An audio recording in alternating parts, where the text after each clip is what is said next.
हे जे काही चाललेलं आहे हे फक्त राष्ट्रवादी काँग्रेसचे वयोवृद्ध पुढारी शरद पवार ऑफ सीझन मध्ये जेव्हा असतात, सत्तेत नसतात, अदर दॅन मराठा मुख्यमंत्री असतात, त्यावेळेस शरद पवारांची बुद्धी खूप फास्ट चालत असते आणि शरद पवारांच्या फास्ट बुद्धीचा परिणाम म्हणजे जरंगे सारखा फास्ट खेळाडू, एक अशा प्रकारचा ढोंग जरंगे सारखं समोर आणलं जाते आणि त्याच्यावर राजकारण खेळलं जातं. सूचना केलेली आहे जेव्हा घोषित केलेले मराठ्यांना आरक्षण, त्यानंतर आता तेलंगणा, कर्नाटक ह्या राज्यामध्ये सुद्धा मराठा समाजात हैदराबाद गॅझेट लागू करत मागणी करायला सुरुवात झाली. हे पहा, सगळ्यात अगोदर तर माझे मराठा भाऊ आहेत ना, आमचा श्वास आहेत. माझ्या मराठा भाऊ जे किमान मराठवाड्यातले आहेत त्यांच्या बाबतीत मला सांगायचं आहे की माझ्या मराठा भाऊ कुणबी याच्यासाठी होऊ शकत नाहीत, कारण कुणबी म्हणून आरक्षणाची तरतूद ॲज सच होऊ शकत नाही. कुणबीचा अर्थ आहे शेतकरी, मग तो बौद्ध शेतकरी असू शकतो, तो जैन शेतकरी असू शकतो, मारवाडी शेतकरी असू शकतो. कोणता कुणबी आपला आमचा जो मागास ठरतो आरक्षणाला, तो आहे तिरळे कुणबी, तो आहे खेडुले कुणबी, तो आहे बावणे कुणबी. त्याच्यामध्ये माझे मराठवाड्यातले मराठा भाऊ येत नाहीत. माझे मराठा भाऊ 96 कुळी आहेत. त्याच्यामुळे माझे मराठा भाऊ मागासवर्गीय किंवा सोशल हँडिकॅप ज्याला म्हणतो त्या हँडिकॅपमध्ये माझे मराठा भाऊ येत नाहीत. त्यामुळे माझ्या मराठा भावांना डंके की चोट पे तशा प्रकारचं खोटं आरक्षण कधीच मागणार नाहीत. हे जे काही चाललेलं आहे हे फक्त राष्ट्रवादी काँग्रेसचे वयोवृद्ध पुढारी शरद पवार ऑफ सीझन मध्ये जेव्हा असतात, सत्तेत नसतात, अदर दॅन मराठा मुख्यमंत्री असतात, त्यावेळेस शरद पवारांची बुद्धी खूप फास्ट चालत असते आणि शरद पवारांच्या फास्ट बुद्धीचा परिणाम म्हणजे जरंगे सारखा फास्ट खेळाडू, जे ज्याला म्हणतो आपण, काय म्हणतो, खेळाडू म्हणण्यापेक्षा आपण ज्याला म्हणू ते एक काय ते एक अशा प्रकारचं व्यक्तिमत्व, एक अशा प्रकारचं ढोंग जरंगे सारखं समोर आणलं जातंय आणि त्याच्यावर राजकारण खेळलं जातं. दिल्लीला जाणार आहेत. ए भाई जरंगे, देख अपने सोच के हद तक बोल, सोच के ऊपर मत बोल. जो तेरा डैडी बोलता है ना, पॉलिटिकल डैडी, उतना ही तू करता है बे. देख लिया ना, सुप्रिया जी मेरी बहन तेरे को मिलने के लिए आई थी आजाद मैदान में, उसके साथ मिस्चिफ की गई तो दूसरे दिन का तुझे कोई सपोर्ट मिला? डैडी के दम के ऊपर बोलने वाले भैया दिल्ली के तक पहुंच नहीं सकते, समझे है ना. वो कहाँ तक पहुंच सकता है जरंगे पता है? वो तो रेती रहती है ना, ज्याला वाळू म्हणतो, वाळूचं मोजमाप, वाळूचं खनन आणि टिप्परची मोजणी इथपर्यंत जरंगेनं बोलो.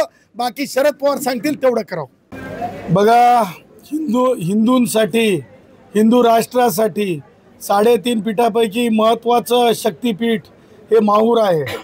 रेणुका आईच्या दरबारात जे येतंय ते कधी खाली जात नसतंय आणि म्हणून ज्या काही म्हणजे ह्या महिन्यामध्ये, ह्या पंधरवाड्यामध्ये किंवा दसऱ्याच्या अगोदर दर्शनासाठी येऊन ज्या म्हणजे आपल्या गोष्टी आपल्या म्हणजे परिपूर्ण झालेल्या असतात, आपलं जे आपले हे असतात ज्याला आपण अजेंडा म्हणतो ते पूर्ण झालेला असतो आणि नव्याने काहीतरी करायचं असतं. त्यासाठी रेणुका मातेच्या दर्शनाला येऊन भरभराटी हो पुढील कार्याला याची अशी म्हणजे आपण काय म्हणतो, काही वेळेस तर आपण नवस असते.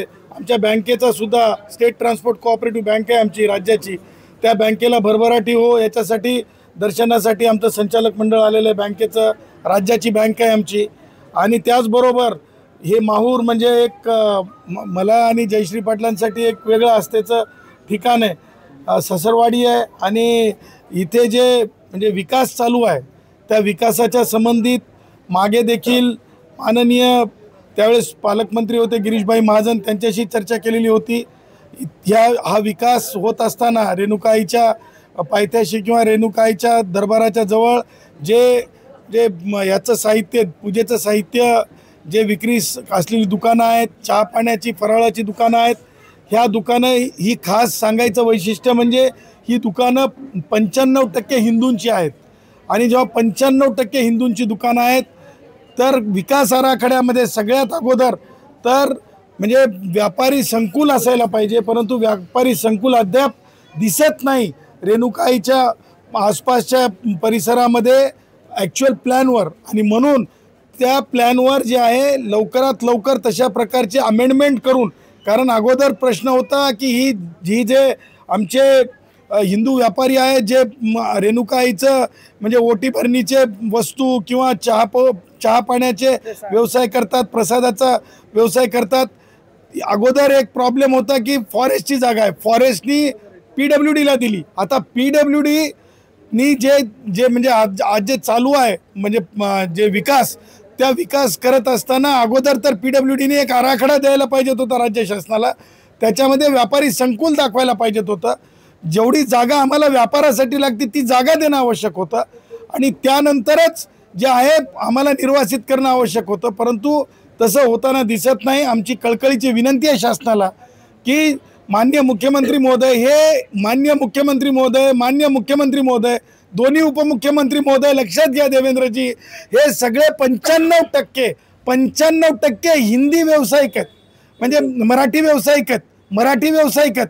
आणि त्यामुळं माझं हे म्हणणं आहे आपल्या दरबारामध्ये की लवकरात लवकर विकास आराखड्यामध्ये जे आहे ह्या एकूण हिंदू जे व्यावसायिक आहेत या दरबाराच्या जवळ जे पूजेचं साहित्याचं आणि जे ओटीचं आणि त्याचबरोबर चहा पाण्याचा जो व्यवसाय करतात त्यांच्यासाठी अगोदर व्यवस्था करण्यात यावी, अल्टरनेट व्यवस्था करण्यात यावी. नुसती अल्टरनेट नाही तर व्यापारी संकुलसुद्धा ऑथेंटिकेट करावा. काय होतं आहे की मागचे जिल्हाधिकारी महोदय फक्त सांगत होते की वाढवून देतो, पण किती वाढवून देणार, कुठे देणार, अनिश्चित. म्हणजे हिंदू व्यापाऱ्यांसाठी अनिश्चितता नाही पाहिजे. सरकार आमचे, मोदीजी आमचे, देवेंद्रजी आमचे, हक्कानं आम्ही सांगत आहेत, जिल्हाधिकारी महोदय सांगत आहेत की तातडीने उपाययोजना करा. ह्या पवित्र 10 दिवसामध्ये दसऱ्याच्या अगोदर आपले फाईल मुवमेंट व्हावी अशी भावना आहे. PWDच्या वरिष्ठ अधिकाऱ्यांना सुद्धा मी हे सूचना करत आहे की तातडीने ह्या बाबतीमध्ये कारवाई झाली पाहिजे, स्टेप्स झाल्या पाहिजेत आणि कोणत्याच परिस्थितीमध्ये हिंदू व्यापारी जो आहे, जो आईच्या सेवेसाठी आहे, भक्तांच्या सेवेसाठी आहे, त्यांना कोणत्याच प्रकारे उपासमारी किंवा त्यांना त्रास होता कामा नये.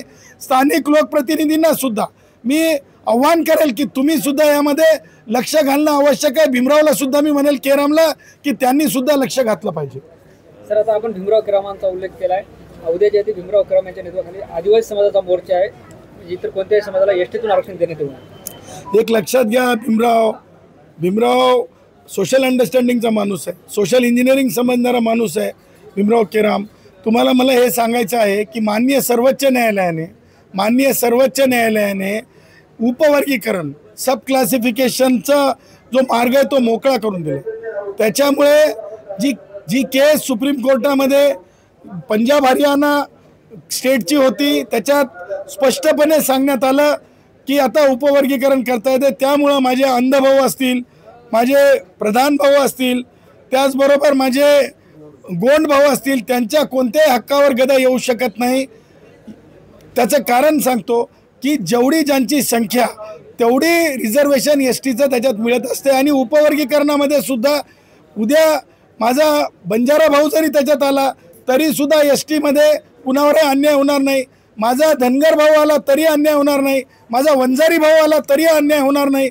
ह्याच्यासाठी मी माननीय मुख्यमंत्री देवेंद्रजींना आणि संजय शिरसाट यांना आव्हान करेल की ह्या बाबतीमध्ये सर्वधर्मीय जे लोक आरक्षणाच्या पात्रतेत येतात, म्हणजे धनगर भाऊ असतील, बंजारा भाऊ असतील, वंजारी भाऊ असतील, कैकाडी भाऊ असतील, त्यांच्या बाबतीमधली एक वेगळी सुकाणू समिती स्थापन करावी शासनानं आणि त्यावर वेगळी चर्चा घडवून आणावी.